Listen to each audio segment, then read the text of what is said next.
Welcome konnichiwa, it's your boy mini beast. तो भाई लोग तुम्हारा फिर से स्वागत है पोकेमोन एमरेल्ड के एक नए एपिसोड में। और आज के एपिसोड में हम एक डिलीवरी बॉय का काम करने वाले हैं। हाँ, तुमने सही सुना, एक डिलीवरी बॉय का काम। क्योंकि मैं एक 10 साल का बच्चा हूँ जिसने पूरे पोकेमोन वर्ल्ड का ठेका उठा के रखा है। तुम्हें कोई भी काम हो इस 10 साल के बच्चे को बोलो, वो कर देगा और बदले में एक गेटल बॉट दे देना। जैसे कि तुम्हें मालूम होगा कि हमने इस सुमिश नाम के बंदे को बचाया था और इसके गुड्स इसको वापस किए थे और खुश होकर ये अपने प्रेसिडेंट से में मिलाने ले गया था। लेकिन उसी समय हम इसको ऑफर करते हैं कि ये सामान हम पहुंचा देंगे, तुम बस हमें सामान दो। जिसके बाद प्रेसिडेंट और चालाक निकलता है और मुझे एक लेटर और पकड़ा देता है कि बेटा अगर तुम गुड्स पहुंचा ही रहे तो इसको ही पहुंचा दो। यहाँ उंगली क्या दी, इन्होंने तो हाथ ही पकड़ लिया। जिसके बाद हम उनका गुड्स लेते हैं, पोकेमोन सेंटर जाते हैं, अपना पोकेमोन हील करते हैं और इतनी प्यारी पड़ोसी को चैलेंज करते हैं। हाँ, ये हमें हर शहर में मिलने वाली है। और हमारी नेवर का पहला पोकेमोन होता है विंगुल, वो भी लेवल 13 का। और मैं अपना सबसे पहला पोकेमोन कौन सा भेजता हूँ? सुमिश। भाई उस विंगुल ने मेरे को सिर्फ 2 विंग अटैक में मेरे सुमिश का मशरूमिश बना दिया। और लकली सुमिश मरते मरते उसको पॉइजन देके जाता है जो कि हमारे बहुत काम आता है। और उसी के बाद हम अपना नेक्स्ट पोकेमोन भेजते हैं मैरल। और हमारा मैरल कुछ उखाड़ तो नहीं पाता है, लेकिन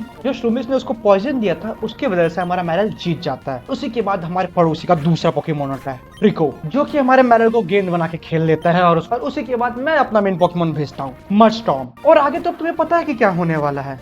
मेरा मस्टॉर्म के सामने उसका ट्रिको कहाँ ही टिक पाता, बस 2 मड शॉट और टाटा बाय बाय। लेकिन देखो भाई, पहले तो लगा कि मैं हार गया। भाई हो गया भाई, क्योंकि ट्रिगो का अब्जॉर्ब बहुत ज्यादा ही डैमेज कर रहा था। भाई ये मेरा मशरूम का आधा पूरा है एचपी चूस जा रहा था भाई अपने अब्जॉर्ब से। लेकिन लकीली मेरी मड़ी की किस्मत चमकती है और एक क्रिटिकल शॉट, या मैं बोलूं क्रिटिकल मड शॉट अटैक करता है। जिसके बाद ट्रिगो की बैन बच जाती है और वो 1 शॉट हो जाता है। और उसी के बाद मैं अपना एटीट्यूड में उसको बोलता हूँ, हारूंगा मैं तुझसे, अबे जा बच्ची जा, अगला जन्म लेके आ।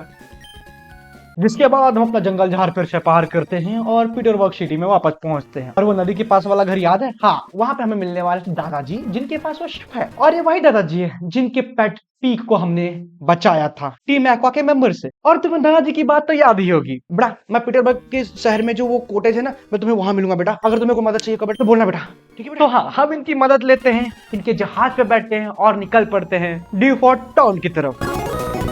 वहां पे हमें मिलने वाला है डेव, वो भी एक अंधेरी गुफा में, जिसको हमें एक लेटर देना है। और जैसे ही हम उस आइलैंड पे पहुंचते हैं और थोड़ा आइलैंड को एक्सप्लोर करते हैं, हमें दिखता है दूसरा जिम। और तुम्हें तो पता है कि जिम को देख के मेरे हाथों में खुजली होने लगती है। मैं डायरेक्ट जिम लीडर को चैलेंज करने के लिए निकल पड़ता हूँ और फिर से उसके दरवाजे पे जाता हूँ और बोलता हूँ, जिम के लीडर बाहर निकल। ऑफ कोर्स वो बाहर नहीं निकलता है, हमको ही अंदर जाना पड़ता है। और जिम के लीडर को चैलेंज करने के लिए हमको फिर से पजल सॉल्व करना होता है। और इस पजल था अंधेरी भूल भुलैया का। मतलब तुम्हें भूल भुलैया में भटकना है और रास्ता ढूंढना है जिम लीडर तक पहुंचने का, वो भी अंधेरे में। और जैसे जैसे तुम इस भूल भुलैया में आगे बढ़ोगे वैसे से तुम्हें अपोनेंट मिलेंगे, उनको हराने के बाद तुम्हारा पॉइंट ऑफ व्यू, मतलब ये उजाले वाला सर्कल और बड़ा होते जाएगा। और भाई मैं सही बता रहा हूँ, लकीली मैं बस एक अपोनेंट का सामना किया और पहले ट्राई में सही रास्ता ढूंढ लिया जिम ट्रेनर तक पहुंचने का। और उसी के बाद उसको हम चैलेंज करते हैं।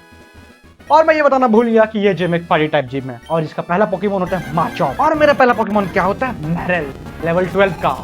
और माचॉप कितने लेवल का होता है? लेवल 16 का। जिसको मेरे मैरल के छोटे मोटे टैकल तक से घंटा नहीं फर्क पड़ता और मेरे मैरल की बैंड बजा देता है 3 कराटे चॉप में।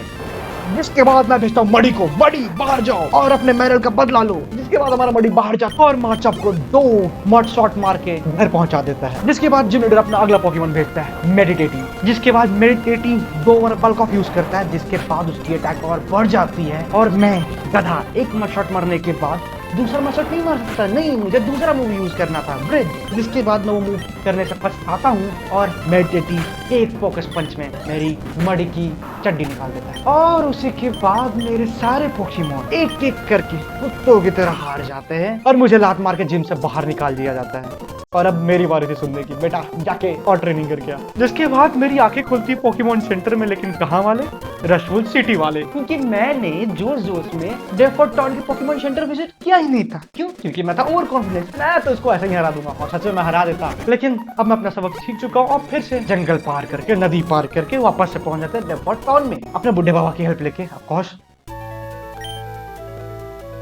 और जैसे ही मैं ड्यूफोर्ट टाउन में वापस पहुंचता हूँ, मैं सबसे पहले अपने पोकेमोन को स्विच करता हूँ, मडी को अपने पहले स्लॉट पे वापस डालता हूँ और फिर से निकल पड़ता हूँ उसको चैलेंज करने के लिए, क्योंकि मुझे पता था कि मेरा मडी इन सबकी बैट बजा सकता है। जिसके बाद हम फिर से जाते हैं और पहले ट्राई में फिर से जिम लीडर को ढूंढ लेते हैं और उसको चैलेंज करते हैं। और इस बार कहानी दूसरी होने वाली थी, क्योंकि इस बार हम लेने वाले थे बदला। इस बार हमारा मडी किसी को नहीं छोड़ने वाला था। और जैसे ही जिम लीडर अपना पहला पोकेमोन माचॉप को भेजता है, मेरा मडी उसकी 2 मड शॉट में बैंड बजा देता है। और भाई उसके मेडिटेटिंग को तो पूछो ही मत, एक मर शॉट और गेम ओवर। जाओ मुन्ना, जाके तुम हिमालय में मेडिटेट करो, उसके बाद शायद तुम्हें हरा पाओ। लेकिन अब बारी थी उसके फाइनल पोकेमॉन मकी हीटा की, वो भी 19 लेवल का। लेकिन लकीली हमारा मडी 20 लेवल का था। जिसके बाद जैसे ही हमारा मडी पहला मर्सॉट यूज करता है और उसकी आधी हेल्थ खा जाता है, वो यूज करता है वेरी पावर और अपनी हेल्थ रिस्टोर कर लेता है। और यही नहीं, उसका पहला मूव क्या था, बल्क ऑफ। और मुझे पता था अगर उसने बल्क ऑफ यूज करने के बाद एक फोकस पंच या फिर मेगा पंच कुछ भी मारा, क्रिटिकल हिट होगा और मेरा मडी वन शॉट हो जाएगा। और मैं उम्मीद कर रहा था कि ऐसा ना हो। जिसके बाद मैं मडी को वापस से मर्ड शॉट यूज करने को बोलता हूँ और उसकी आधी हेल्थ फिर खा जाता हूँ। मकुहिटा टेक डाउन यूज करता है और भाई वो अटैक देख के मेरी हालत पे आ गई थी भाई, मैं सही बता रहा हूँ। मुझे लगा कि फिर से मैं वन शॉट हुआ, क्योंकि उससे पहले उसने बल्क ऑफ यूज किया था, जो एक ऐसा मूव है जो कि उसकी अटैक पावर बढ़ा देता है। लेकिन ऐसा नहीं होता है और फिर से मैं मडी को मर्ड शॉट यूज करने बोलता हूँ और इस बार मकुहिटा की माकी हो जाता है। और उसी के बाद हम फाइनली दूसरा जिम बैच अपना जीत जाते हैं। जिसके बाद अब हम HM मूव प्लस यूज कर सकते हैं, जिससे हम अंधेरी गुफा में या फिर अंधेरी जगहों में उजाला फैला सकते हैं। और जिम लीडर को हराने के बाद हम निकल पड़ते हैं उस अंधेरी गुफा की ओर, जहाँ पे हमें डिव मिलने वाला था और हमें जैसे कि हमें लेटर पहुंचाना था। और उसी गुफा में हम अपने पोकेमोन को ट्रेन करते हैं और अपने मैरल को इवॉल्व करते हैं, क्योंकि वहाँ पे हमें रॉक टाइप पोकेमोन ज्यादा ही देखने को मिल रहे थे और उनके खिलाफ मैरल बहुत अच्छा काउंटर था। और वहाँ पे ग्राइंड करने के बाद और कई हजारों बार पोकेमोन सेंटर के चक्कर काटने के बाद हम फाइनली डेव के यहाँ जाते हैं, उसको लेटर पहुंचाते हैं और गुफा से बाहर निकल जाते हैं। जिसके बाद हम फिर से अपने बुड्ढे बाबा के पास जाते हैं और उसको बोलते हैं कि भैया हमें अब दूसरे शहर ले चलो, क्योंकि तुम्हें याद होगा कि गुड्स हमने राल कपड़े से लिए थे, हमें वो भी तो स्लेटपोर्ट शहर में पहुंचाना है। जिसके बाद हम दादाजी के साथ बैठ के स्लेटपोर्ट शहर की ओर निकल पाते हैं। ला ला ला ला ला। और वहीं पे बीच पे पहुंचने के बाद हमने बहुत सारे पोकेमोन ट्रेनर से वो चैलेंज किया और फाइनली हम प्रोफेसर को ढूंढने लगते हैं जिन्हें हमें वो सामान पहुंचाना था।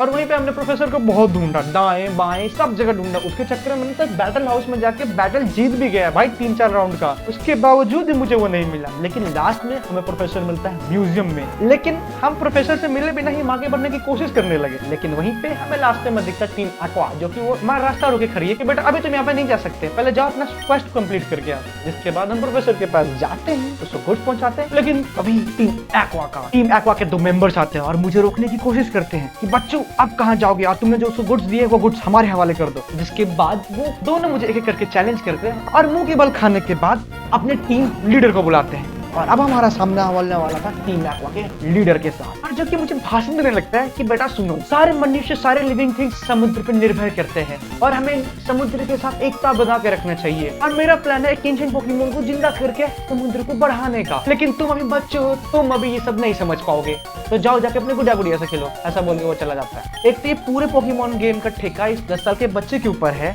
और उसके बाद तुम ये सब बोलते हो उसको। और हम जैसे ही म्यूजियम से एग्जिट करते प्रोफेसर से मिलने के बाद हमें मिलता है टीम एक्वा का एक और मेंबर, और ये मेंबर वही होता है जिससे हमने उस केव में हराया था, जिसने पीक को किडनैप किया था। वो हमारे पास आता है, हमसे सॉरी वॉरी बोलता है और हमें एक TM-46 देता है और बोलता है अच्छा होगा कि हम वापस ना मिले। ऐसा करके भाग जाता है। जिसके बाद अब बारी थी स्लेटपोर्ट सिटी को एक्सप्लोर करने का, जो कि हम नेक्स्ट एपिसोड में करने वाले हैं। भाई अगर तुम्हें कोई पोकेमोन पकड़वाना है तो अभी भी चांस है, कमेंट कर सकते हो। अगर मुझे वो मिला तो मैं उसे पकड़ूंगा। और भाई ये वीडियो पसंद आया तो वीडियो को लाइक करो, चैनल को सब्सक्राइब कर सकते हो नेक्स्ट पार्ट के लिए।